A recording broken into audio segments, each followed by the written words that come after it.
Buhay na buhay pa rin sa Pilipinas, lalo na sa mga probinsya, ang sinakulo at pabasa tuwing Semana Santa. Maging sa mga kababayan nating OFW na nasa ibang bansa, hindi pa rin nawawala ang mga tradisyong ito. Makibalita tayo kay Trisha Zafra.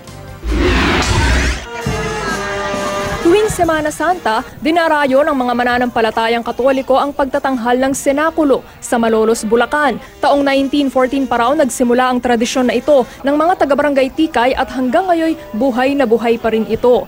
Isinasadula nila ang buhay at pagpapakasakit ni Hesukristo para mailigtas ang sanlibutan mula sa kasalanan. Ang gumanap na Jesus, ang 73 taong gulang na lolo. Hindi raw kasi basta-basta maaaring palitan ang gumaganap na Kristo. Ang mga babaeng kasama naman sa senakulo ay mga dalaga pa o birhen bilang bahagi pa rin ng tradisyon. Ayon sa mga organizer, ang mga tabla ng entablado, maging ang mga telon ay ilang dekada na ring hindi pinapalitan. Maging ang mga uniforme ay hindi rin basta pinapalitan at iisa lang ang nagtatago nito. Sa Alamada, North Cotabato, nagbihis na mga apostol ni Hesukristo ang ilang mga kabataan. Nagpunta sila sa mga bahay-bahay, bitbit ang kanilang mga Biblia. Ipinangaral nila ang banal na kasulatan at nag-alay ng panalangin. Ito raw ang kanilang panata taon-taon.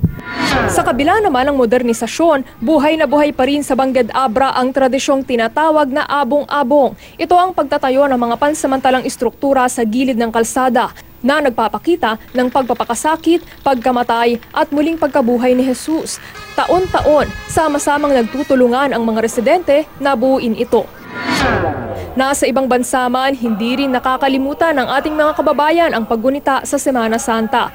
Gaya na lang sa Milan, Italy, nagtipon-tipon ang mga OFW sa Basilica de San Lorenzo para sa tradisyonal na pabasa. Masayang-masaya ang mga Pinoy roon dahil nakapaglaan sila ng oras para magnilay at pagbulayan ang salita ng Diyos. Ayon sa pari ng simbahan, mahigit isang dekada nang ginagawa ng mga debotong Pinoy ang pabasa roon tuwing mahal na araw. Trisha Zafra, GMA